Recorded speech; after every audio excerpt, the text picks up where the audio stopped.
ॐ नमो भगवते वासुदेवाय। नारायणं नमस्कृत्य नरं चैव नरोत्तमं देवीं सरस्वतीं व्यासं ततो जयमुदीरयेत्। नष्टप्रायेष्वभद्रेषु नित्यं भागवतसेवया भगवती उत्तमश्लोके भक्तिर्भवती नैष्टिकी। कृष्णाय वासुदेवाय देवकीनन्दनाय च नन्दगोपकुमाराय गोविन्दाय नमो नमः। ओमज्ञानतिमिरन्दस्य ज्ञानाञ्जनशलाकया चक्षुरोन्मिलितं येन तस्मै श्रीगुरवे नमः। श्रीचैतन्यमनोभीष्टं स्थापितं येन भूतले स्वयं रूप कदा मह्यं ददाति स्वपदान्तिकम्। वन्देऽहं श्रीगुरो श्रीयुतापदकमलं श्रीगुरून् वैष्णवांश्च श्रीरूपं साग्रजातां सहगणा रघुनाथान्वितं तां सजीवं साद्वैतं सावधूतं परिजना सहितं कृष्णचैतन्यदेवं श्रीराधा कृष्णपदान् सहगणा ललिता श्रीविशाखान्वितांश्च।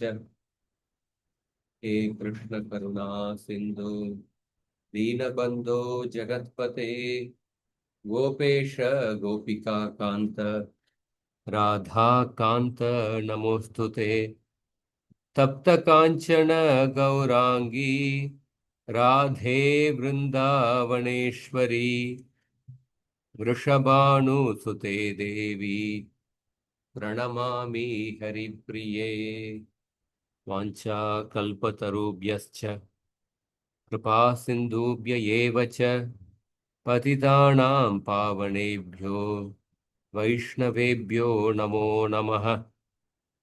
जय श्री कृष्ण चैतन्य प्रभो नित्यानंद श्री अद्वैत गदाधार श्रीवासादि गौर भक्तवृंद। हरे कृष्णा कृष्ण कृष्ण हरे हरे हरे राम राम राम राम हरे हरे। नमो विष्णुपादाय कृष्णप्रेष्ठाय भूतले श्रीमते भक्तिवेदांत स्वामिनिति नामिने।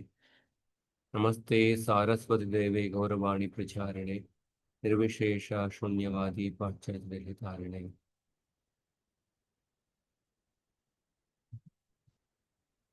போன வாரம் 25வது ஸ்லோகம் வரைக்கும் பார்த்தோம். இந்த 26 மற்றும் 27 இந்த இரண்டு ஸ்லோகத்துல பீஷ்ம தேவர் யுதிஷ்டிர மகாராஜருக்கு என்ன உபதேசம் செய்தார் அதை சுருக்கமாக 2 ஸ்லோகத்துல சுகதேவ கோஸ்வாமி வர்ணிக்கின்றார். இந்த 2 ஸ்லோகத்துல என்ன வர்ணித்துள்ளார் இது போன வாரமே சொல்லியிருந்தேன். மகாபாரதத்துல சாந்தி பர்வத்துல பல ஆயிரக்கணக்கான ஸ்லோகங்கள்ல பீஷ்மதேவர் வர்ணித்துள்ளார். அதை சுருக்கமாக பாகவதத்துல 2 ஸ்லோகத்தை சொல்லப்பட்டிருக்கு. இந்த 26 27ல பீஷ்மதேவர் குறிப்பாக வர்ணாசிரம தர்மத்தினுடைய பல கருத்துக்களை வர்ணித்துள்ளார். அது பல ஆயிரக்கணக்கான ஸ்லோகங்கள் அதை வெறும் 2 ஸ்லோகத்தை சொல்லப்பட்டிருக்கீங்க. ஏன்னா பாகவதத்துல பாகவத தர்மம் பக்திக்கு மட்டும் முக்கியத்துவம் கொடுத்து ஆரம்பத்திலிருந்து கடைசி வரைக்கும் சொல்லப்பட்டிருக்கு. அதுவும் இல்லாம குறிப்பாக பரீட்சித் மகாராஜர் அவருக்கு பேசப்பட்டிருக்கு. பரீட்சித் மகாராஜர் வந்து அவர் சாகும் தருவாயில 7 நாட்கள் தான் அவருக்கு இருக்கு. இப்ப சாகும் தருவாயில அவருக்கு வந்து இந்த எல்லா ஆசிரம தர்மம், வருண தர்மம் இதெல்லாம் கேட்க வேண்டிய அவசியம் இல்லை. சாகும் தருவாயில் இருக்கிற நபருக்கு வந்து அவர் தன்னுடைய முழு கவனத்தையும் வந்து கிருஷ்ணருடைய பெருமைகளையும் தூய பக்தியில மட்டும்தான் முழு கவனத்தையும் செலுத்த வேண்டும். அப்ப பரிஷத் மகாராஜருக்கு இந்த வர்ணாசிரம தர்மங்களுடைய உட்பிரிவுகள், அதனுடைய நுணுக்கங்கள், அதை பத்திலாம் கேட்க வேண்டிய அவசியம் இல்லை. நான் பரீட்சித் மகாராஜர் வந்து அவர் எல்லாவற்றையும் துறந்து விட்டு அங்க வந்திருக்கார். அதனால பாகவதத்துல 2 ஸ்லோகத்துல சுருக்கமா சொல்லப்பட்டிருக்கு.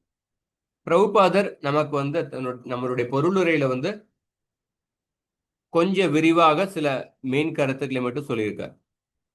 ஆனால் இதை டீட்டெயில்டா பார்க்கணும்னா மகாபாரதத்துல பார்க்கணும். இந்த வர்ணாசிரம தர்மங்கள் வேண்டியதில்லை அப்படின்னு அவசியம் இல்லை, அதுவும் வாழ்க்கையில வேண்டி இருக்கு. அதனால்தான் யுதிஷ்டிர மகாராஜர் அவரும் ஒரு தூய பக்தர் தான். பீஷ்ம தேவர் பேசுற அந்த நபரும் தூய பக்தர் தான். யுதிஷ்டிர மகாராஜர் கேட்டார் வர்ணாசிரம தர்மத்தை பத்தி, பீஷ்ம தேவரும் பேசினார். அந்த சபையில வந்து அந்த அந்த சூழ்நிலையில எல்லா பாண்டவர்களும் கேட்டனர், கிருஷ்ணரும் கேட்டனர், மற்றும் பலவேறு முனிவர்களும் பீஷ்மதேவர் சொன்ன இந்த எல்லா தர்மத்தினுடைய விவரணத்தை வந்து எல்லோரும் கேட்டனர். உலகத்துல வந்து தர்மத்தை நிலைநாட்டுவதற்காக யுதிஷ்டிர மகாராஜர் மூலமாக கிருஷ்ணர் வந்து இந்த உலகத்துல தர்மத்தை நிலைநாட்டுகின்றார். பரித்ராணாய சாதுனாம் விநாசாய துஷ்கிருதாம் தர்ம சம்ஸ்தாபனார்த்தாய. கிருஷ்ணர் அவதாரம் செய்யறதுக்கான ஒரு முக்கியமான காரணம் என்ன? தர்மத்தை நிலைநாட்டுவதற்கு. குறிப்பாக கிருஷ்ணர் வந்து யுதிஷ்டிரர் மூலமாக தர்மத்தை நிலைநாட்டுகின்றார். அப்ப அந்த யுதிஷ்டிரருக்கு வந்து இந்த எல்லா தர்மமும் வந்து தெரிஞ்சிருக்க வேண்டிய அவசியம் இருக்கு. அதனால்தான் பீஷ்ம தேவர் எல்லா தர்மத்தையும் உபதேசம் செய்யறார். கடைசியில பீஷ்ம தேவர் வந்து மோக்ஷ தர்மத்தையும் உபதேசம் செய்யறார். மோக்ஷ தர்மம்னா பக்தி பாதையும் உபதேசம் செய்யறார். விஷ்ணு சகஸ்திரநாமம். இப்ப 26வது ஸ்லோகம் பின்னாடி சொல்லுங்க. புருஷஸ்வபாவ விஹிதான்.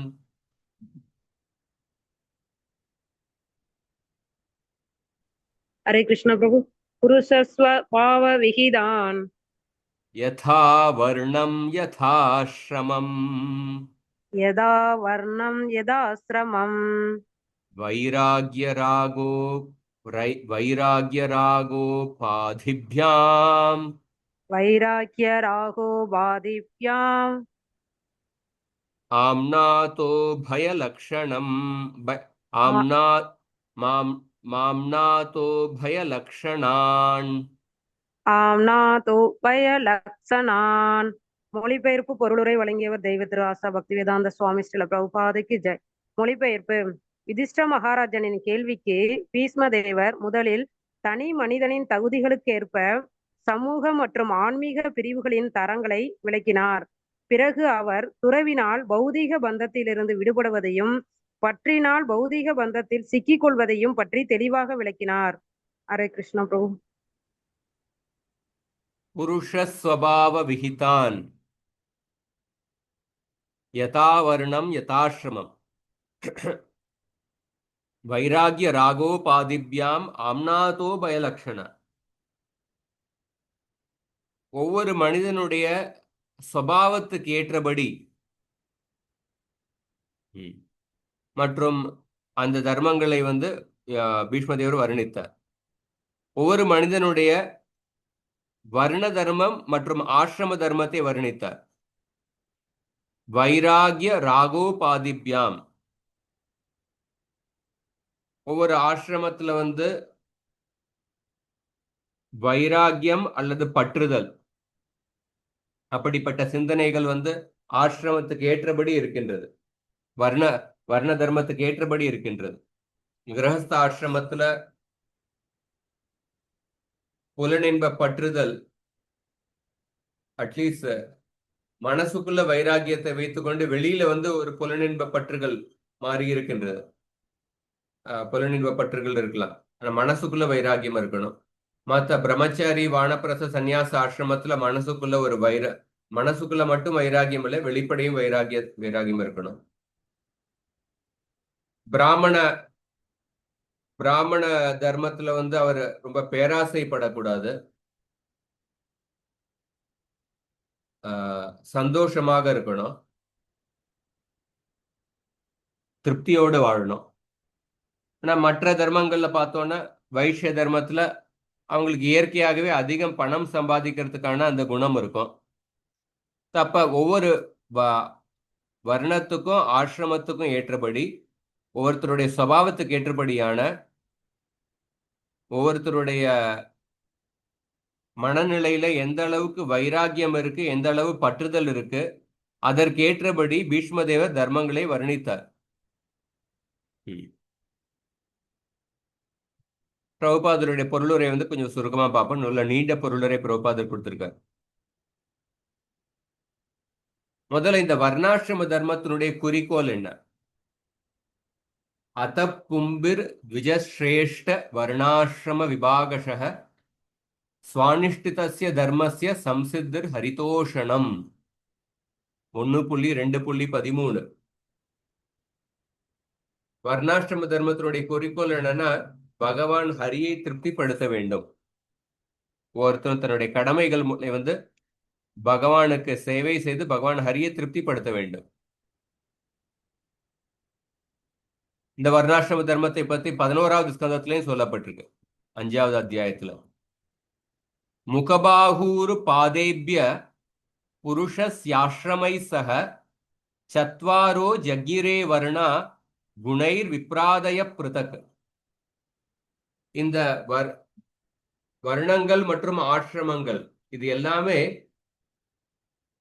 பகவானுடைய அந்த விராட் ரூபத்திலிருந்து தோன்றியுள்ளது. விராட்ட ரூபத்தினுடைய முகம், கைகள், தொடை மற்றும் கால்களிலிருந்து இந்த வர்ணாசிரமங்கள் தோன்றியுள்ளன.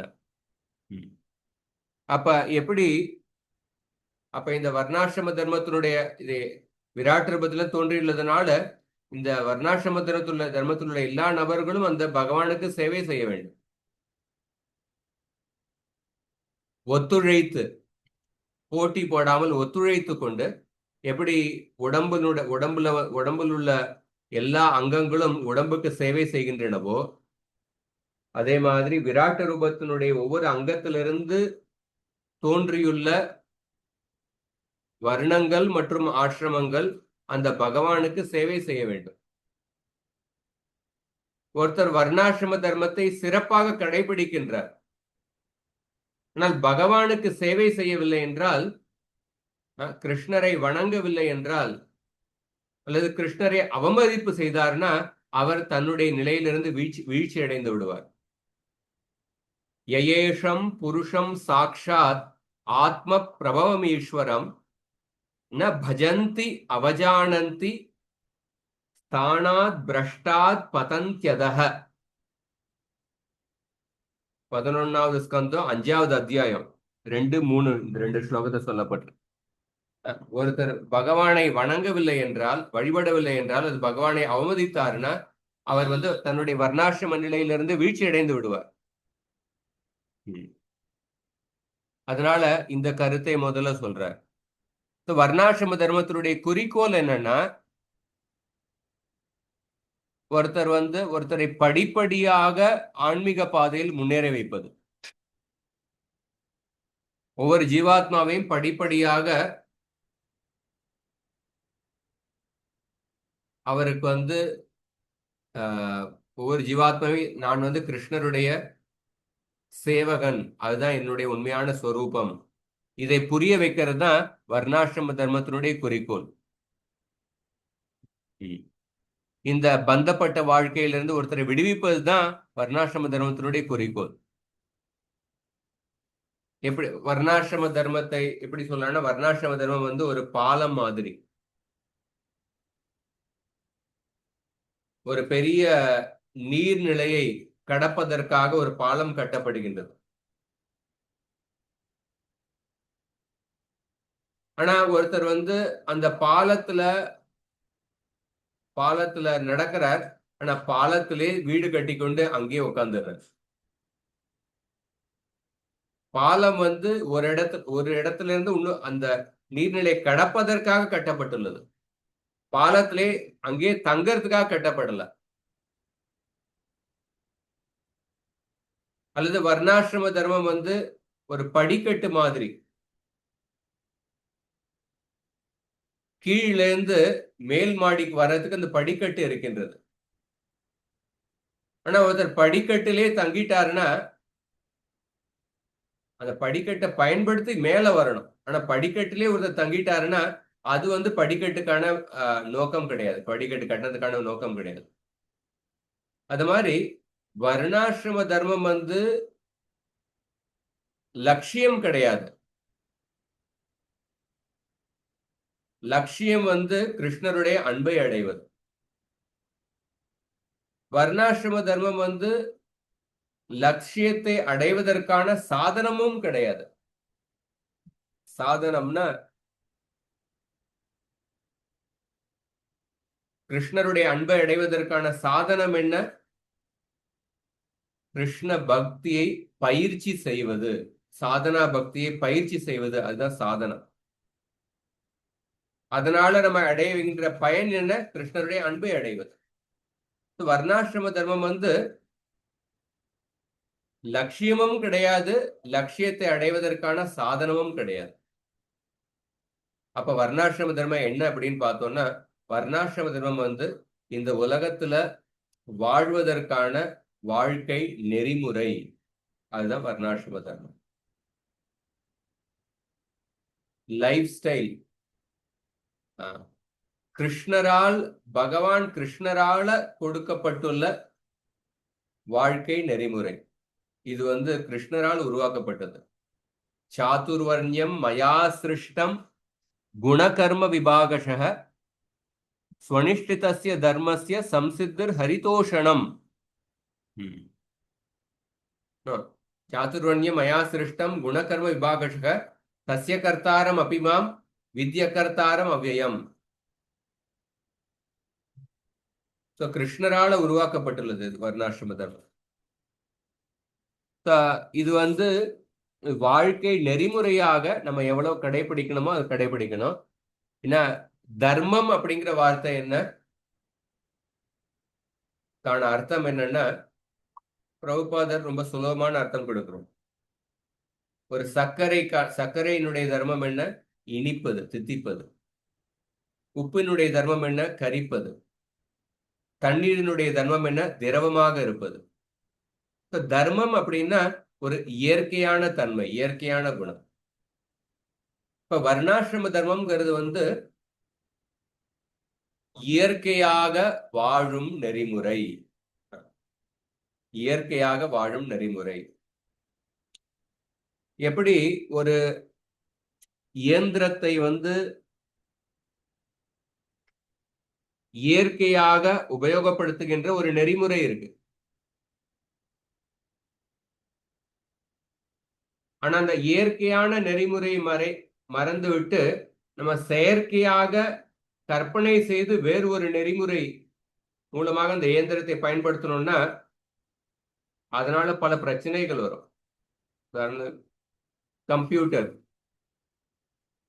கம்ப்யூட்டர் இந்த இயந்திரம் உருவாக்குனதுக்கான ஒரு இயற்கையான நெறிமுறை, இதை பயன்படுத்தும் நெறிமுறை அந்த யார் உருவாக்குனாங்களோ அவங்களே கொடுத்திருக்காங்க. ஆனா இந்த கம்ப்யூட்டரை வந்து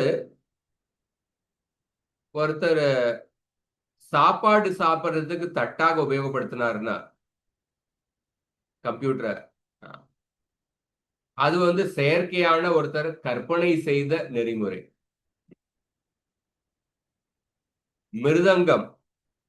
மிருதங்கத்தை வந்து இசைக்காக நம்ம உபயோகப்படுத்துறோம். ஹார்மோனியம், அதுவும் இன்னொரு இயந்திரம் இசைக்காக. ஆனா ஒருத்தர் ஹார்மோனியத்தை மிருதங்க மாதிரி வாசிக்கிறார், மிருதங்கத்தை ஹார்மோனியம் மாதிரி வாசிக்கிறார். இது செயற்கையாக நம்மளால உருவாக்கிய ஒரு நெறிமுறை. ஒவ்வொரு விஷயத்துக்கும் ஒரு இயற்கையான நெறிமுறை இருக்கு.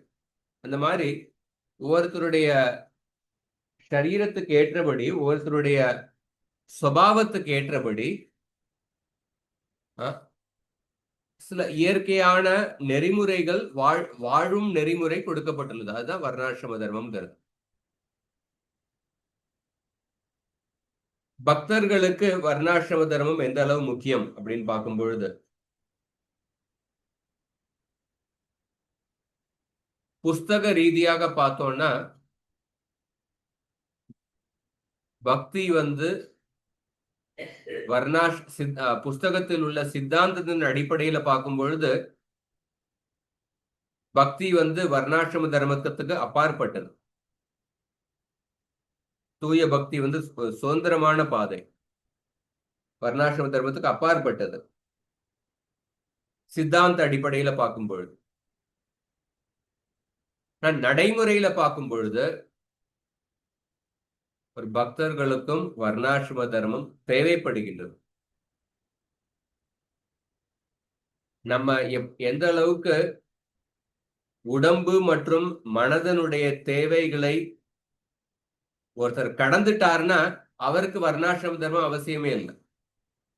உடம்பினுடைய தேவைகள், உடம்பினுடைய சௌகரியத்துக்கான தேவைகள், மனதனுடைய சௌகரியத்துக்கான தேவைகளை ஒருத்தர் கடந்து விட்டார்னா அவர் அவருக்கு வர்ணாசிரம தர்மம் தேவையில்லை.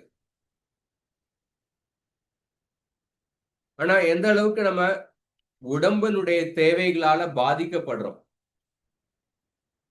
மனதனுடைய தேவைகளால எப்ப பாதிக்கப்படுறோமோ அப்ப ஒருத்தர் பக்தி பண்ணிட்டு இருந்தாலும் அவருக்கு வர்ணாசிரம தர்மம் தேவைப்படுகின்றது. பக்தி வர்ணாசிரம தர்மத்திலிருந்து சுதந்திரமானது, வர்ணாசிரம தர்மத்தை சார்ந்தது கிடையாது.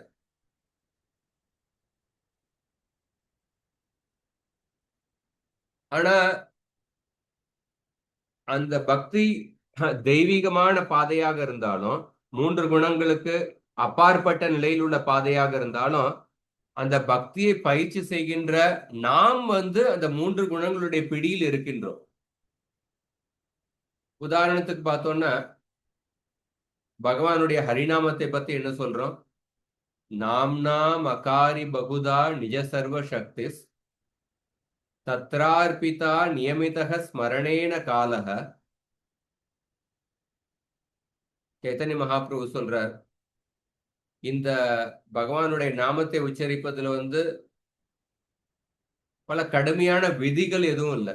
எந்த சமயத்திலையும் உச்சரிக்கலாம், எந்த சூழ்நிலையிலையும் உச்சரிக்கலாம் அப்படின்னு சொல்ற. இப்ப நாமத்தை உச்சரிப்பதுக்கு நாமத்தை உச்சரிப்பு எதையும் சார்ந்து இருக்கிறது கிடையாது, சமயத்தை சார்ந்தோ இடத்தை சார்ந்தோ இருக்கிறது கிடையாது. ஆனா அப்படி இருந்தாலும் நம்ம நடைமுறையில் என்ன சொல்றோம்? காத்தால எழுந்து பிரம்ம முகூர்த்தத்துல நாமத்தை உச்சரியுங்கள் அப்படின்னு சொல்றோம். அப்ப நாமத்தை உச்சரிப்பது அந்த சமயத்துல உச்சரிப்பது சுலபமாக இருக்கு. நீங்க உதாரணத்துக்கு உங்களுடைய 16 ரவுண்டே ராத்திரி 9:30 மணிக்கு ஆரம்பிக்கிறேன்னு வச்சுங்களேன், 10 மணிக்கு ஆரம்பிக்கிறீங்க. தியரிட்டிக்கலா பாத்தீங்கன்னா, சித்தாந்தத்தின் அடிப்படையில பார்த்தோம்னா நாமம் சமயத்தை சார்ந்தே இல்லை. ஆனா பிராக்டிக்கலா நடைமுறையில பார்க்கும் பொழுது காத்தால எழுந்து 16 ரவுண்டு சாண்டிங் பண்றதுக்கும் ராத்திரி 9:30 மணி 10 மணிக்கு 16 ரவுண்டு ஆரம்பிக்கிறதுக்கும் நடைமுறையில அந்த குவாலிட்டி வித்தியாசம், பெரிய வித்தியாசம் இருக்கு. 10 மணிக்கு ராத்திரி பண்ணோம்னா எப்ப முடியும் அப்படின்னு நம்ம காத்துட்டு இருப்போம். அப்படின்னா நம்ம அந்த பக்தி பாதை சமயத்தை சார்ந்து இல்ல, 3 குணங்களுக்கு அப்பாற்பட்ட நிலையில் உள்ள பாதை. ஆனா அந்த பக்தி பாதை பயிற்சி செய்கின்ற நாம் உடலுடைய சௌகரியத்தினால பாதிக்கப்படுகின்றோம், சமயத்தினால பாதிக்கப்படுகின்றோம், சூழ்நிலையினால பாதிக்கப்படுகின்றோம். அப்ப நமக்கு அந்த பக்தி பயிற்சி செய்கின்ற அந்த நபருக்கு வர்ணாசிரம தர்மம் தேவைப்படுகின்றது. ஒருத்தர் சப்போஸ் ராத்திரி முழுவதும் ஒருத்தர் முழிச்சிருக்கார், ராத்திரி 2 மணிக்கு எழுந்தீங்கன்னா காத்தால 6 மணிக்கு 5 மணிக்கு ராத்திரி 2 மணிக்கு தூங்கிட்டு காத்தால 5 மணிக்கு எழுந்து அப்ப உங்களால சாண்டிங் கவனத்துடன் பண்ண முடியுமா? 2 மணி நேரம் தூங்கிட்டு அதுக்கப்புறம் உங்களை எழுப்பி விட்டாங்க காத்தால 4:30க்கு. அப்ப தூங்கி வழிஞ்சு நம்ம சாண்டிங் பண்ணுவோம். அப்ப நம்மளுடைய அந்த சாண்டிங் பகவானுடைய நாமம் எதையும் சார்ந்து இல்லை. ஆனா நம்ம நம்மளுடைய உடம்பினுடைய சௌகரியத்தை, நம்மளுடைய பக்தி பார்த்து அதை சார்ந்து இருக்கு. சரியா தூக்கம் இருந்தாதான் தூங்கினாதான் நம்மளால சாண்டிங் சரியா பண்ண முடியுது. சரியா தூங்கவே இல்லைன்னா அப்ப சாண்டிங் நம்ம தூங்கிட்டே பண்றோம், கவனக்குறைவுடன் பண்றோம். அப்ப அந்த மாதிரி பிராக்டிக்கலா பார்க்கும் பொழுது நம்ம எல்லோருக்கும் நம்ம உடம்பினுடைய தேவைகள் மனதினுடைய தேவைகளால பாதிக்கப்படுறதுனால நமக்கு வர்ணாசிரம தர்மம் தேவைப்படுறது. உயர்ந்த பக்தர்கள் அவர்களுக்கு 3 குணத்தையும் அப்பாற்பட்ட நிலையில் உள்ள பக்தர்கள் அவர்களுக்கு வர்ணாசிரம தர்மம் தேவைப்படுறது இல்ல. ஆனா அப்படி இருந்தாலும் அவர்கள் இந்த உலகத்தில் உள்ள மற்றவர்களுக்கு சரியான எடுத்துக்காட்டாக இருப்பதற்காக அவர்களும் வர்ணாசிரம தர்மத்தை கடைபிடிக்கின்றார்கள். அதைத்தான் கிருஷ்ணர் 3வது அத்தியாயத்துல அர்ஜுனருக்கு சொல்றார். 3வது அத்தியாயத்துல என்ன சொல்றார்? கர்மணைவகி சம்சித்திம் ஆஸ்திதோ ஜனகாதய லோக சங்கிரகம் ஏவாபி சம்பஷ்யன் கர்த்தும் அர்ஹசி. இதுக்கு முன்னாடி என்ன சொல்றாருன்னா, யஸ்வாத்மரதிர் ஏவ ஸ்யாத் ஆத்ம திருப்தஸ்ய மாணவா ஆத்மன் ஏவச்ச சந்துஷ்ட தஸ்ய காரியம் ந வித்யதே. ஆத்மாவிலேயே ஒருத்தர் திருப்தி அடையும் அந்த நபருக்கு அவருக்கு இந்த உலகத்தில் உள்ள எல்லா கடமைகளிலிருந்து விடுபட்டு விடுகின்றார். 3 குணத்தை கடந்த நபருக்கு அவர் இந்த உலகத்தில் உள்ள வர்ணாசிரம தர்மத்திலிருந்து விடுபட்டு விடுகின்றார். ஆனா அப்படி இருந்தாலும் ஜனகர் போன்ற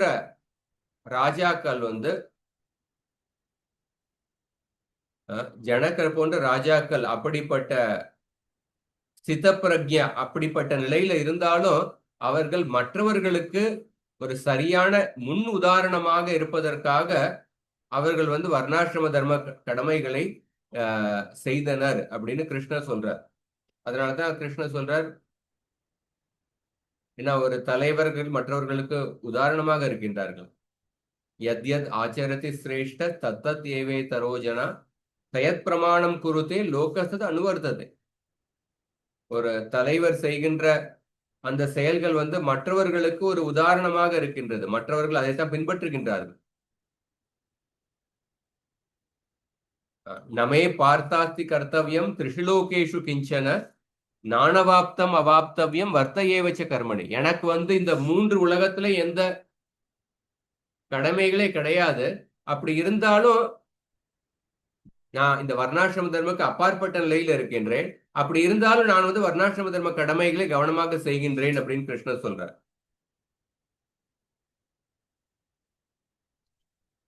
அல்ல இன்னொரு உதாரணம் பார்த்தோம்னா ஹனுமானுக்கு ஆஞ்சநேயருக்கு அந்த இந்து மகா சமுத்திரத்தை கடப்பதற்கு அவருக்கு பாலம் தேவைப்படவில்லை. அவர் தன்னுடைய சக்தியினாலே அந்த இந்து மகா சமுத்திரத்தை கடந்து விட்டார். ஆனா மற்ற எல்லா வானரர்களும் அவர்களுக்கு பாலம் தேவைப்பட்டது. ஹனுமார் போன்ற, ஆஞ்சநேயர் போன்ற மகாபாகவத பக்தர்களுக்கு வர்ணாசிரம தர்மம் அப்படிங்கிற பாலம் தேவை இல்லை. இந்த சம்சாரத்தை கடப்பதற்கு வர்ணாசிரம தர்மம் அப்படிங்கிற பாலம் தேவையில்லை. பிரபுபாதர் போன்ற மகாபாகவத பக்தர் 40 ரூபாய் எடுத்துக்கிட்டே அவர் கடல் கடந்து போனார். எந்தவித ஆள்பலம் இல்லை, பணபலம் இல்லை, பிரச்சாரத்துக்காக போயிட்டார். நடுவுல வேற மாரடைப்பு. இதெல்லாம் 10 வருஷத்துல 14 முறை உலகத்தில் முழுவதும் பயணம் செய்தார். உலகம் முழுவதும் பயணம் செய்தார். பொதுவாக ஒரு நாட்டுல இருந்து இன்னொரு நாட்டுக்கு போகும்போது அந்த ஜெட் லேக் அப்படின்னு சொல்லுவாங்க. ஏன்னா ஒரு நாட்டுல இருந்து இன்னொரு நாட்டுக்கு போகும்போது அந்த அந்த நேரம் மாறுபடும். அதனால அந்த அந்த நாட்டுல உள்ள சமயத்தோட அட்ஜஸ்ட் ஆகிறதுக்கே நமக்கு சில நாட்கள் ஆகும். இப்ப இந்தியாவுல இப்ப சாயந்தரம், ஆனா அமெரிக்கால இப்ப காத்தால. இப்ப இந்தியால இருந்து ஒருத்தர் அமெரிக்கா போனாருன்னா அந்த அமெரிக்காவில் உள்ள அந்த சமயத்துக்கும் இதுக்கும் அட்ஜஸ்ட் ஆகிறதுக்கு கொஞ்சம் சமயம் ஆகும். அதான் ஜெட் லேக் அப்படின்னு சொல்லுவோம். ஆனா பிரபுபாதர் அந்த வயசான காலத்துல பயணம் செய்தார். அந்த ஜெட் லேக்னால பாதிக்கப்படாமல் அப்படி எந்த ஊருக்கு போனாலும் அந்த ஊர்ல என்ன சமயம் இருக்கோ அதுக்கு ஏத்தாப்புல அவர் மார்னிங் வாக்கு அந்த இதெல்லாம் அதுக்கு ஏத்தாப்புல செய்ய ஆரம்பிச்சிருவார். அப்ப அவர் பிரபுபாதர், ஆஞ்சநேயர் போன்ற பக்தர்களுக்கு அவர்கள் 3 குணத்திலிருந்து கடந்திருந்ததுனால வர்ணாசிரம தர்மம் அப்படிங்கிற பாலம் தேவைப்படவில்லை. ஆனா நம்ம எல்லோரும் அந்த மற்ற வானரர்கள் மாதிரி பாலம் இல்லாம அந்த கடலை கடக்க முடியவில்லை. மற்ற எல்லா வானரர்களுக்கும் அந்த பாலம் தேவைப்பட்டது. அந்த ஆஞ்சநேயர் அவரும் அந்த பாலம் கட்டுவதில் அவரும் உதவி செய்தார். ஆஞ்சநேயர் நினைச்சிருக்கலாம், எனக்கு பாலம் எனக்கு பாலம் அவசியம் இல்லையே, நான் எதுக்கு இந்த பாலம் கட்டத்துல உதவி செய்யணும் அப்படின்னு அவர் நினைக்கல. அவர் நினைச்சார், இந்த எல்லா நபர்களுக்கும், இந்த எல்லா சேனைக்கும் இந்த பாலம் தேவைப்படுகின்றது. அதனால அவர்களுக்காக பாலம் கட்டுவதில் நானும் உதவி செய்வேன் அப்படின்னு அவர் பாலம் கட்டுவதில் அவரும் உதவி செய்தார். அந்த மாதிரி அதே கருத்தை தான் கிருஷ்ணர் சொல்றார். ஜனகர் போன்ற உயர்ந்த நபர்கள் அவர்கள் இந்த வர்ணாசிரம தர்மத்துக்கு அப்பாற்பட்ட 3 குணங்களுக்கு அப்பாற்பட்ட நிலையில் இருந்தாலும் அவர்கள் மற்றவர்களுக்கு சரியான முன்னுதாரணமாக இருக்கிறதுக்காக அவர்கள் வர்ணாசிரம தர்மத்தை கடைபிடித்தார்கள். அதே மாதிரி நீயும் கடைபிடிக்க வேண்டும் அப்படின்னு சொல்ற. ஒருவேளை அந்த வானரர்கள் எனக்கு பாலம் தேவையில்லை, நானும் ஹனுமார் மாதிரி இந்த கடலை ஜம்ப் பண்ணி போயிடுவேன், கடந்து போயிடுவேன் அப்படின்னு அவங்க நினைச்சிருந்தாங்கன்னா என்ன ஆயிருக்கும்? அவங்க கொஞ்சம் தூரம் போனதுக்கு அப்புறம் என்னால அந்த கடல் அவ்வளவு நீளமான கடல், என்னால இது தாக்குப்பிடிக்க முடியாது அப்படின்னு சொல்லிட்டு அவங்க பின்னாடி வந்திருப்பாங்க, அல்லது கடல் உள்ளே விழுந்திருப்பாங்க. அந்த மாதிரி பல உதாரணமும் இஸ்கான்லையும் பாக்குறோம். பல பேர் பல சமயத்துல எனக்கு வர்ணாசிரம தர்மம் வேண்டியது இல்லை, நான் 3 குணங்களுக்கும் அப்பாற்பட்ட நிலையில இருக்கேன் அப்படின்னு நினைச்சிட்டு சில சமயம் வர்ணாசிரம தர்மம் வேண்டியதில்லை அப்படின்னு நினைச்சு அந்த கடலை கடக்க முயற்சி செய்யும் பொழுது அதுக்கப்புறம் கொஞ்சம் வருஷம் கழிச்சு தெரியுது, எனக்கு இது எனக்கும் வர்ணாசிரம தர்மம் வேண்டியது அப்படின்னு அந்த நிலை அந்த புரிதல் வருகின்றது. எப்படி ஒரு நீரோட்டத்தை கடப்பதற்கு பாலம் தேவைப்படுகின்றது. ஒருத்தர் எனக்கு பாலம் தேவையில்லை அப்படின்னு நினைச்சு நான் நேரடியா குதிச்சிருவேன் அப்படின்னு நினைச்சாருன்னா அவர் தண்ணிக்குள்ள குதிச்சிடுறார், தண்ணிக்குள்ள விழுந்துடுறார். அல்லது ஒருத்தர் வந்து அந்த பாலத்திலே வீடு கட்டி அங்கேயே செட்டில் ஆயிடுறார், அதுவும் தப்பு. பாலம் வேண்டியதில்லை அப்படின்னு நினைச்சாலும் அதுவும் தப்பு. அனுமார் போன்ற உயர்ந்த பக்தர்களுக்கு பாலம் வேண்டியதில்லை, படிக்கட்டு வேண்டியதில்லை. நான் வந்து கீழே இருந்து நான் டைரக்டா மேல் மாடிக்கு குதிச்சிருவேன் அப்படின்னு நினைச்சாருன்னா உங்களுடைய கால் தான் உடையும். அல்ல படிக்கட்டுல ஏறி அங்க படிக்கட்டுலயே உட்காந்து தூங்கிடுறீங்க, அதுவும் தப்பு. படிக்கட்டை வந்து படிக்கட்டாக உபயோகப்படுத்தி நம்ம வந்து மேல் மாடிக்கு வரணும். இந்த மாதிரி வர்ணாசிரம தர்மத்தை வந்து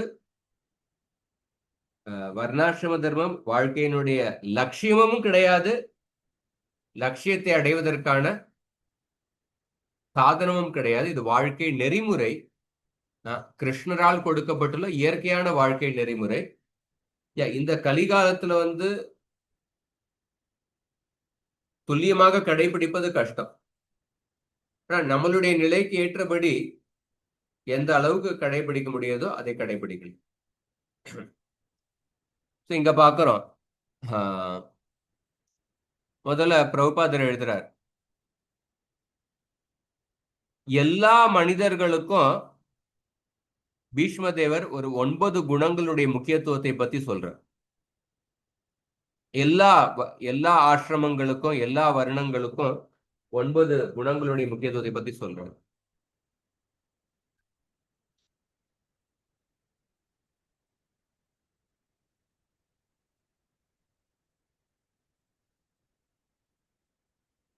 கோபப்படாமல் இருப்பது, பொய் சொல்லாமல் இருப்பது, தானம் கொடுப்பது, மன்னிப்பது,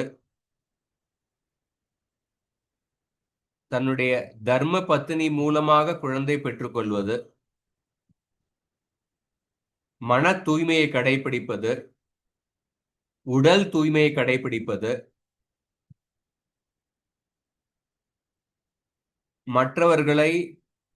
மற்றவர்கள் மேல ஒரு வெறுப்பு உணர்வு இல்லாமல் இருப்பது, இல்ல மற்றவர்களை பகைவர்களாக கருதாமல் இருப்பது, எளிமையான வாழ்க்கையை வாழ்வது, நம்மை சார்ந்து இருக்கின்ற, நம்ம வீட்டுல வேலை பார்க்கிற நம்மை சார்ந்து இருக்கின்ற சேவகர்களுக்கு அவர்களுடைய தேவைகளை பூர்த்தி செய்வது. இந்த மாதிரி இந்த குணங்கள் வந்து ஒரு நாகரிகமான மனிதனுக்குள்ள இந்த குணங்கள் வந்து மொத்தம் கட்டாயம் தேவை. எந்தவித நாகரிகமான கலாச்சார மனிதனுக்கு வந்து இந்த குணங்கள் வேண்டியது அப்படின்னு சொல்லப்பட்டிருக்கு. அதுக்கப்புறம் பிராமணர், சத்திரியர், வைசிய, சூத்திரர் ஒவ்வொருத்தருக்கும் உள்ள சில குணங்கள், அவங்களுடைய கடமைகளை பத்தி பிரபுபாதர் எழுதுறார்.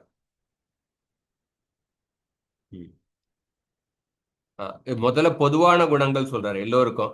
அதுக்கப்புறம் ஒவ்வொருத்தருக்கும் உள்ள சில விசேஷமான குணங்கள், விசேஷமான கடமைகள், அதை பத்தி சொல்றார். பிராமணர்களுக்கு வந்து புலன்களை கட்டுப்படுத்துவது மிக முக்கியமான தகுதி அப்படின்னு சொல்றார். புலனடக்கம் வந்து இது வந்து ஒரு அடிப்படை குணம் அப்படின்னு சொல்றார்.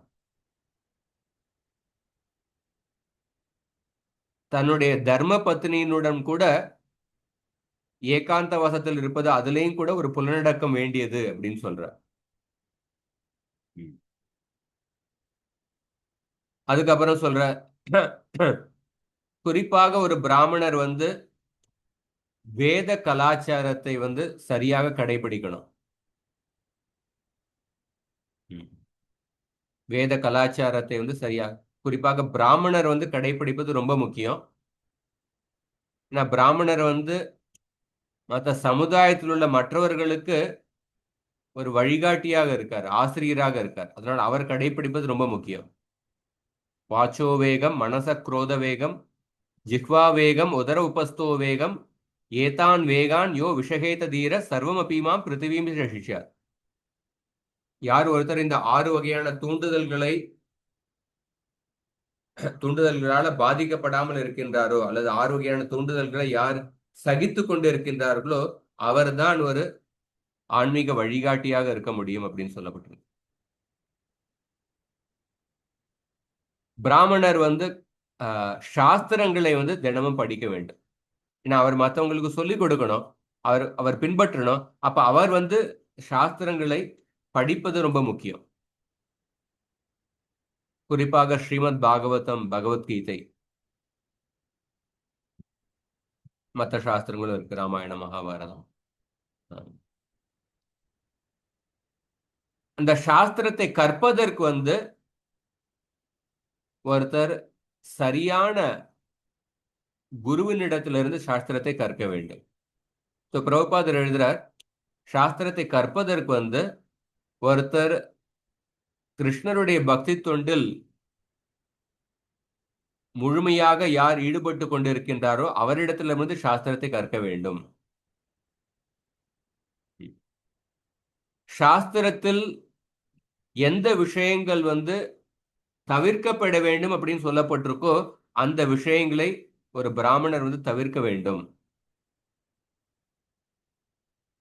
ஒரு பிராமணர் கிட்ட சில தவறான பழக்கங்கள் இருந்ததுன்னா, புகைப்பிடிப்பது, மது அருந்துவது அப்படின்னு தவறான பழக்கம் இருந்ததுன்னா அவர் வந்து ஆசிரியராக இருக்கக்கூடாது. குறிப்பாக இந்த பிரபுபாதர் எழுதுற இந்த நவீன கலாச்சாரத்துல வந்து, நவீன சமுதாயத்துல வந்து, சப்போஸ் ஒருத்தர் கல்லூரியில ஒருத்தர் இன்டர்வியூக்கா போறார், டீச்சர் வேலைக்கோ அல்லது ப்ரொஃபசர் வேலைக்கோ, அதுக்கு வந்து அவருடைய பழக்க வழக்கங்களை பத்தி அவங்க வந்து விசாரிப்பது கிடையாது.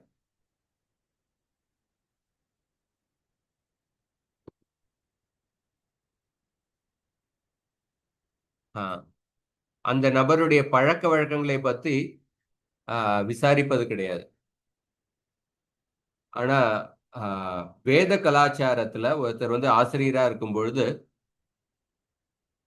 அவருடைய பழக்க வழக்கங்கள் அது வந்து ரொம்ப முக்கியம்.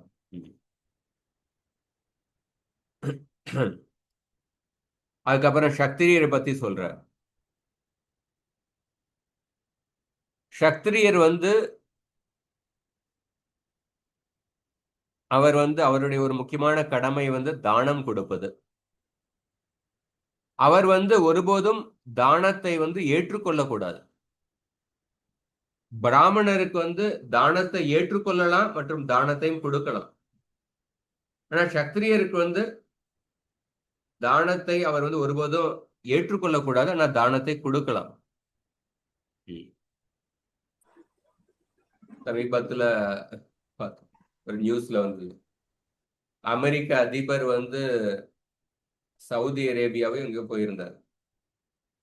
அப்ப அவருக்கு வந்து அந்த நாட்டுல உள்ள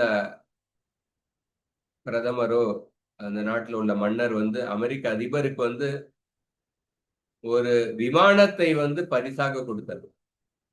அதை வந்து அவர் ஏற்றுக்கொண்டார். ஆனா சாஸ்திரத்தை சத்திரியர் வந்து தானத்தை ஏற்றுக்கொள்ளக்கூடாது அப்படின்னு சொல்லப்படும். அதுக்கப்புறம் பிரபுபாதர் எழுதுறாரு, இப்ப இருக்கிற சத்திரியர்கள் வந்து அவங்க வந்து பெரும்பாலான சமயத்துல தானம் கொடுக்கறதே கிடையாது. ஆனா அவங்க வந்து மத்தவங்க கிட்டேருந்து நல்ல பணம் வசூலிக்கிறாங்க. ஒரு அரசியல் நிகழ்ச்சி நடத்துவதற்காக மத்தவங்க கிட்டேருந்து பணம் வசூலிக்கிறாங்க. ஆனா அவங்க தானம் கொடுக்கறது கிடையாது அப்படிங்கிறோம். ஆனா சாஸ்திரத்தில் இதுக்கு நேர் எதிர்மாறாக சொல்லப்பட்டிருக்கு. சத்திரியர்கள் வந்து அவர்களும் சாஸ்திரத்தை நன்றாக கற்றிருக்க வேண்டும். ஆனா அந்த நிர்வாகத்தில் இருக்கிறவங்க வந்து அவங்க வந்து சாஸ்திரத்தை சொல்லி கொடுக்கிற அந்த பணியை செய்யக்கூடாது அப்படின்னு சொல்லப்பட்டிருக்கு. சாஸ்திரத்தை கற்றிருக்க வேண்டும், ஆனா அவங்க வந்து ஆசிரியருடைய பணியை செய்யக்கூடாது அப்படின்னு சொல்லப்பட்டிருக்கு. ஏன் அப்படி சொல்லப்பட்டிருக்குன்னா, சத்திரியருடைய பணியும் கிருஷ்ணருடைய சேவை தான், ஒரு பிராமணருடைய பணியும் கிருஷ்ணருடைய சேவை தான். ஒவ்வொரு சேவைக்கும் ஒரு குறிப்பிட்ட மனப்பான்மை தேவைப்படுகின்றது. ஒரே நபர் வந்து 2 சேவையும் செஞ்சாருன்னா அந்த சேவையை வந்து சரியாக செய்ய முடியாது. ஒரு சின்ன உதாரணம் பார்க்கிறோம். ஒரு குடும்பத்துக்குள்ள ஒரு தாயாரினுடைய பணி ஒண்ணு இருக்கு, தந்தையினுடைய பணி இருக்கு. ஆனா தாயாரே தந்தையினுடைய பணியை கவனிக்க வேண்டிய நிர்பந்தம் ஏற்பட்டதுன்னா, அல்லது தந்தையே தாயாருடைய பணியை கவனிக்க வேண்டிய நிர்பந்தம் ஏற்பட்டதுன்னா, அவங்களால சரியா செய்ய முடியுமா? தந்தையே வந்து குழந்தைக்கு சாப்பாடு ஊட்டுறது, குளிப்பாட்டுறது, அந்த மாதிரி பணியெல்லாம் செய்ய வேண்டிய காரியம் வந்ததுன்னா அவரால் சரியா செய்ய முடியாது. அந்த பணிக்கு வந்து ஒரு குறிப்பிட்ட மனப்பான்மை, குறிப்பிட்ட சுபாவம் தேவைப்படுகின்றது. அந்த மாதிரி நிர்வாகத்துல இருக்கிறத அதுக்கு வந்து ஒரு குறிப்பிட்ட சுபாவம் தேவைப்படுறது. அந்த நபர் வந்து சாஸ்திரத்தை சொல்லிக் கொடுக்கிற பணியிலையும் ஈடுபடும் பொழுது, அந்த சொல்லிக் கொடுக்கிற அதுலயும் வந்து ஒரு நிர்வாகத்தினுடைய அஜெண்டா பின்னாடி வந்துடும். சப்போஸ் நிர்வாகத்துல இருக்கும்போது அவங்களுக்கு வந்து ஓகே, நம்ம நிறைய ஃபண்ட் கலெக்ஷன் பண்ணணும். கிருஷ்ணருடைய சேவை தான், நல்ல சேவை தான். ஃபண்ட் கலெக்ஷன் பண்ணணும், இந்த மாதிரி பல இதெல்லாம் இருக்கு. அப்ப சாஸ்திரத்தை சொல்லிக் கொடுக்கும் பொழுது அதே அஜெண்டா திரும்பி திரும்பி வரும். எப்படி சொன்னா மக்கள் வந்து அதிகம் பணம் கொடுப்பாங்க, அது கிருஷ்ணருடைய சேவையா இருந்தாலும், ஆனா அந்த நோக்கத்தோட நம்ம வந்து பேச ஆரம்பிச்சிடும். அப்ப அந்த சொல்லிக் கொடுக்கறதுக்கான அந்த பணியில வந்து அந்த சேவை வந்து பாதிக்கப்படும். ஒருத்தர் அதே மாதிரி யார் ஒருத்தர் சொல்லிக் கொடுக்கிறாரோ, ஆசிரியருடைய பணி, அவரும் வந்து நிர்வாகத்தையும் பண்ண ஆரம்பிச்சாருன்னா அப்ப வந்து அவர் அந்த நிர்வாகத்தை அவர் சரியாக கவனிக்க முடியாது. அவருடைய சுபாவம் ஒரு மாதிரி, நிர்வாகத்துல பண்ணும்போது அதுக்கு வந்து வேற ஒரு சுபாவம் தேவைப்படும். கிருஷ்ணரே பார்க்கும் பொழுது கிருஷ்ணருடைய வாழ்க்கையில அவர் கீதாச்சாரியர், கீதை உபதேசம் செய்தவர். கிருஷ்ணர் சத்திரிய குலத்துல பிறந்திருக்கார். ஆனா தண்டவக்கரனை கொன்னதுக்கு அப்புறம் அவர் வந்து சபதம் எடுத்தார், இனிமேல் வந்து நான் ஆயுதத்தை ஏந்த மாட்டேன் அப்படின்னு சபதம் எடுத்தார். சத்திரிய பணியிலிருந்து அவர் வந்து ஓய்வு எடுத்துக்கொண்டார். அதுக்கப்புறம் தான் அவர் வந்து கீதையை பேசினார். கீதை வந்து வர்ணாசிரம தர்மத்துக்கு அப்பாற்பட்டது, பகவத் பக்தி நம்ம சொல்லிக் கொடுக்கிறது. ஆனா அப்படி இருந்தாலும் கிருஷ்ணர் வந்து வர்ணாசிரம தர்மத்துக்கு அப்பாற்பட்டவர், 3 குணங்களுக்கு அப்பாற்பட்டவர். ஆனா அப்படி இருந்தாலும் அவர் வந்து காண்பிக்கின்றார். சத்திரிய பணியிலிருந்து ஓய்வெடுத்ததுக்கு அப்புறம் அவர் வந்து அந்த கீதாச்சாரியருடைய அந்த சேவையை செய்கின்றார். அதுக்கப்புறம் இன்னொரு கருத்தை எழுதுறார் பிரபுபாதர். ஒரு சத்திரியர் வந்து தன்னுடைய சக்தியை வந்து குறிப்பாக சட்டத்தை நிலைநாட்டுவதற்காக, திருடர்களை, குற்றவாளிகளை தண்டிப்பதற்காக பயன்படுத்தணும். இந்த மாதிரி கள்ளச்சாராயம், கள்ளப்பணம், இந்த மாதிரி கடத்தல், அப்படிப்பட்ட நபர்கள் எல்லாம் குற்றங்களை செய்கின்ற நபர்களுக்கு சரியான தண்டனை கொடுப்பதற்காக அதுல வந்து தன்னுடைய முழு உற்சாகத்தை காண்பிக்கணும் அப்படின்னு சொல்லப்பட்டு, சத்திரியர்கள் வந்து ஒரு பொழுதும் அகிம்சையை கடைபிடிக்க கூடாது. அகிம்சையை கடைபிடிக்கணும் அப்படின்னு நினைச்சு அந்த மாதிரி சத்திரியர்கள் வந்து ஒருபோதும் வந்து அகிம்சைக்கு முக்கியத்துவம் கொடுக்கக்கூடாது. அப்படி இது பண்ணாங்கன்னா அவங்க வந்து நரகத்துக்கு தான் போவாங்க அப்படிங்கிற. அர்ஜுனன் வந்து குருக்ஷேத்திர யுத்தத்தினுடைய ஆரம்பத்துல அவர் அகிம்சையை கடைபிடிக்க விருப்பப்பட்டார். அதனால்தான் கிருஷ்ணர் அர்ஜுனரை வந்து ரொம்ப கண்டித்து பேசினார். கிளைபியம் மாஸ்ம கமப்பார்த்த நைதத்வை உபபத்யதே க்ஷுத்ரம் ஹிருதய தௌர்பல்யம் தியக்தோத்திஷ்ட பரந்தப. கிருஷ்ணர் வந்து அவ்வளவு ஒரு கடுமையான வார்த்தைகள் உபயோகப்படுத்தி அர்ஜுனரை திட்டுறார். கிளைபியம் மாஸ்ம கமப்பார்த்த. கிளைபிய அப்படிங்கிற வார்த்தையை வந்து ஒரு சத்திரியருக்கு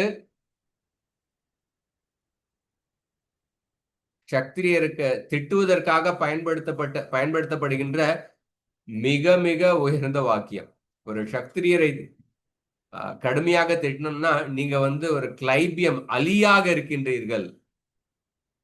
உங்ககிட்ட அந்த சத்திரிய தன்மையே கிடையாது. நீங்க வந்து ஒரு கோழை, நீங்க ஒரு அலி, கோழை அப்படின்னு. நீங்க ஒரு சோம்பேறி, உங்களுக்கு வந்து நீங்க ஒரு பயந்தாங்குழி, அந்த மாதிரி அர்த்தம். அதனாலதான் கிருஷ்ணர் வந்து அர்ஜுனரை வந்து கண்டித்து பேசினார். அதனால ஒரு சத்திரியர் வந்து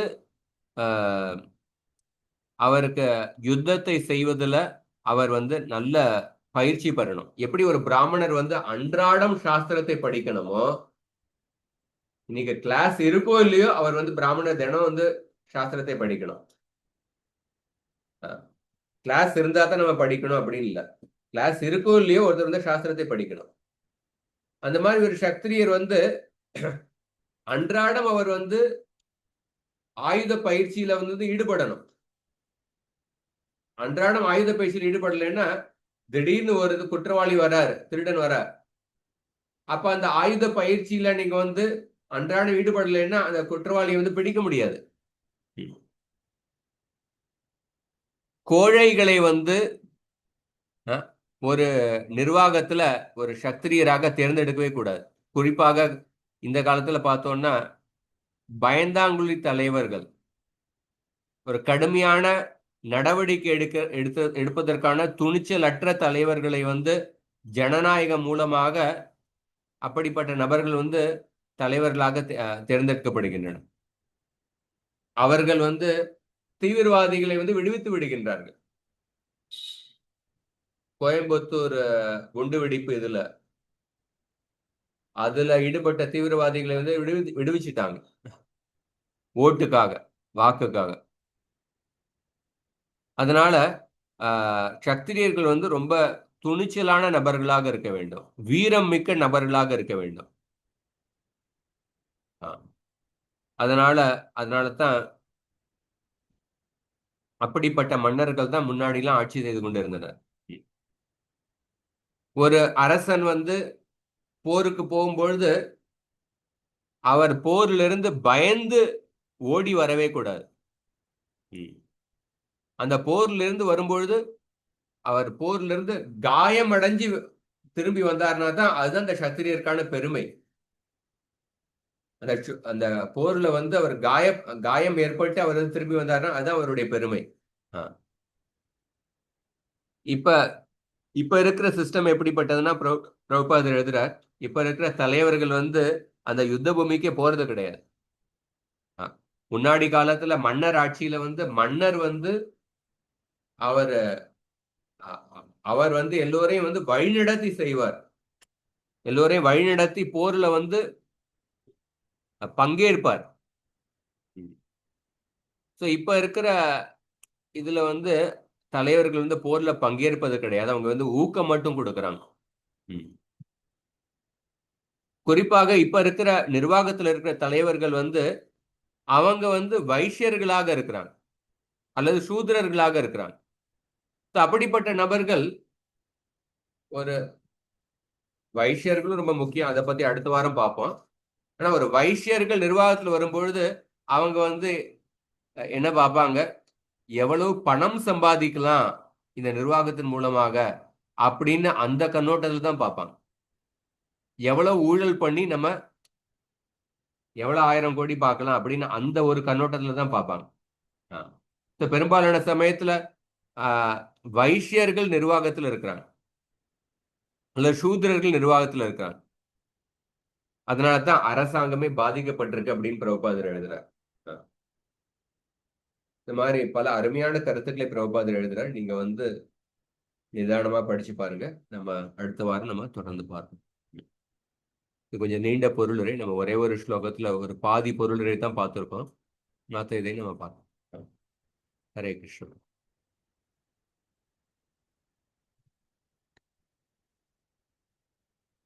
கேள்விகள் இருந்தால் கேட்கலாம்.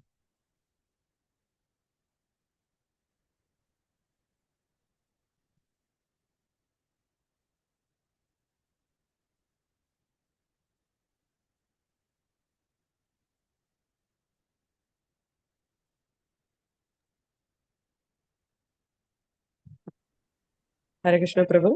பிரணாம் பிரபு.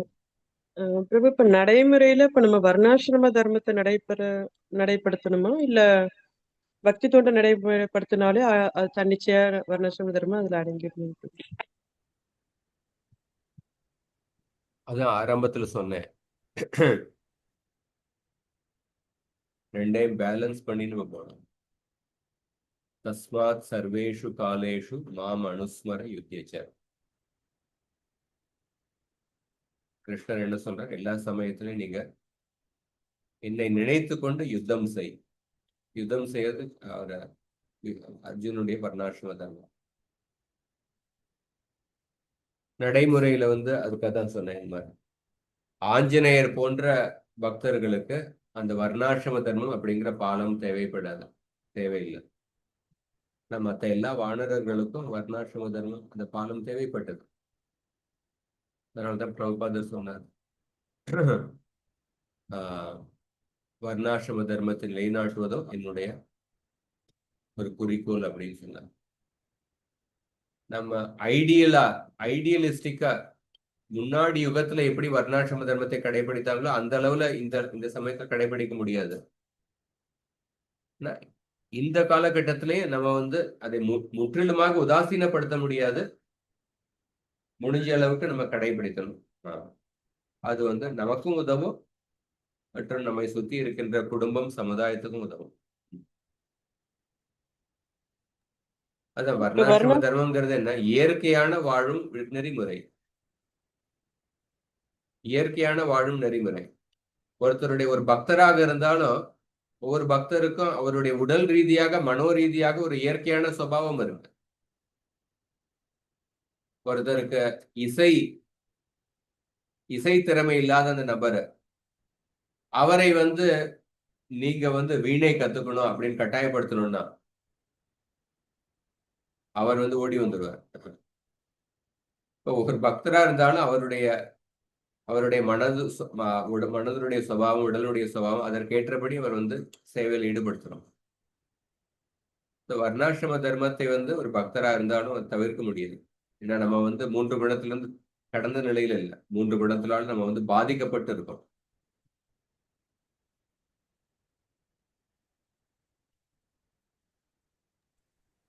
அப்ப வர்ணாசிரம தர்மத்தை நமக்கு சொல்லி கொடுக்கறது எப்படிங்க பிரபு? அப்ப அதாவது அவங்கவுங்க கடமைகளை செய்யுங்கன்னு சொன்னாலே வர்ணாசிரம தர்மத்தை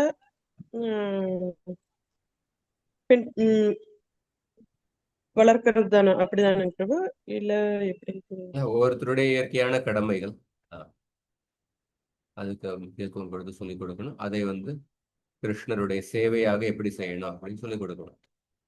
குறிப்பாக வந்து இந்த காலகட்டத்துல பார்த்தோம்னா கலியுகத்தினுடைய இது என்னன்னா, ஒருத்தரும் தன்னுடைய இயற்கையான இதை மறந்து விட்டு செயற்கையாக இது திணிக்கப்படுகின்றதோ அதுக்கு வந்து முக்கியத்துவம் கொடுத்து போயிட்டு இருக்காங்க. ஒரு பெண்ணினுடைய ஒரு இயற்கையான குணம் வந்து தாய்மை, தாயார், அம்மாவாக இருக்கிறது. ஆனா இந்த நவீன கலாச்சாரத்துல வந்து அந்த இயற்கையான குணத்துக்கு வந்து முக்கியத்துவம் கொடுக்கப்படுதில்லை. அவங்க வந்து வேறு கருத்துக்கள் வந்து திணிக்கப்படுகின்றன. அதனால அந்த இயற்கையான இதுக்கு முக்கியத்துவம் கொடுக்காம மற்ற எல்லோரும் வேறு திசையில போறாங்க. அதனால அவங்களுக்கு வந்து அவங்கதான் பாதிக்கப்படுறாங்க. ஏன்னா ஒரு சமுதாயம் நல்லா இருக்கணும்னா சமுதாயம் ஒரு நல்லா இருக்கணும்னா சமுதாயம்ங்கிறது என்ன? சமுதாயம் வந்து பல குடும்பங்களுடைய சேர்க்கை. அப்ப சமுதாயம் நல்லா இருக்கணும்னா ஒவ்வொரு குடும்பமும் வந்து நல்லா இருக்கணும். அந்த ஒவ்வொரு குடும்பத்துல வந்து குடும்பத்தினுடைய ஒரு முதுகெலும்பு அப்படின்னு பார்த்தோம்னா அந்த பெண் தாயார் அல்லது மனைவி அவங்க தான் ஒரு முதுகெலும்பு. அப்ப அவங்க வந்து அந்த கடமையை செய்யறதுக்கு தயாரா இல்லைன்னா அல்லது அதுக்கு முக்கியத்துவம் கொடுக்கலன்னா அப்ப அந்த குடும்பம் பாதிக்கப்படும், குழந்தைகளுடைய வளர்ப்பு பாதிக்கப்படும். அதனால பல பிரச்சனைகள் சமுதாயத்துல ஏற்படும்.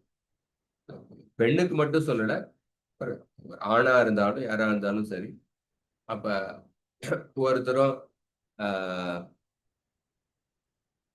ஆஹ் அந்த கடமைகளை எந்த அளவுக்கு உதாசீனப்படுத்தாமல் அதை துல்லியமாக நம்ம செய்ய முடியலைன்னாலும் அட்லீஸ்ட் நம்மளால முடிஞ்ச அளவுக்கு நம்ம கட்டாயம் இன்றைய காலகட்டத்தில் செய்யணும். கிருஷ்ணரை நினைத்து கொண்டு கிருஷ்ணருடைய சேவையாக நம்ம செய்யணும்.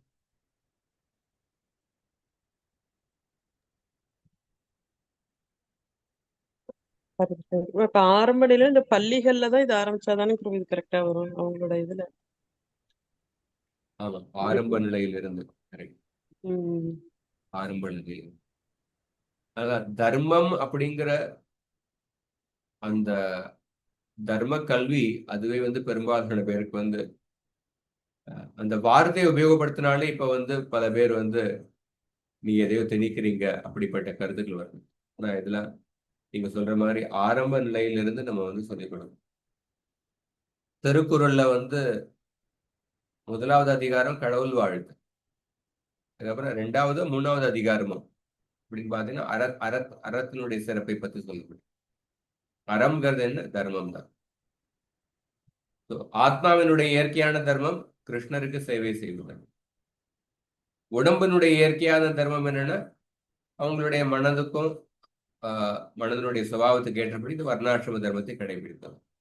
அந்த வர்ணாசிரம தர்மத்தை கிருஷ்ணருடைய சேவையாக நம்ம செய்ய வேண்டும். மனுஸ்மர யுத்தேச்சம்.